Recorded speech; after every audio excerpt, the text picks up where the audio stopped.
Welcome to Guide Guru. We hope this video helps. Upselling on Shopify increases revenue without needing more traffic or ad spend.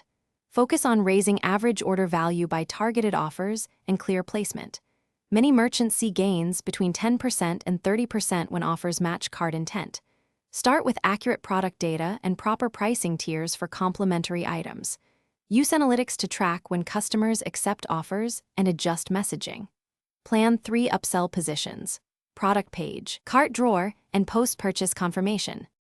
Create offers that feel helpful, not pushy, by suggesting useful complementary items.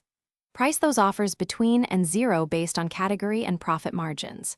Use one-click or single-step add-to-cart flows to avoid losing conversions during checkout. Try 20% and 30% discount thresholds and free shipping triggers to find the best uplift.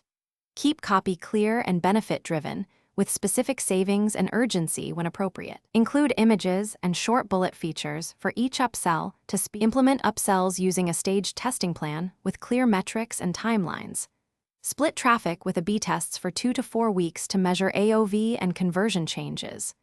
Track attach rate, incremental revenue per visit, and overall conversion rate for each variation. Start with a 10% traffic split for each experiment and scale winning setups to 100%. Automate reporting and schedule weekly reviews to iterate on offers and pricing based on real performance data. Thanks for watching. Consider subscribing if we helped you today.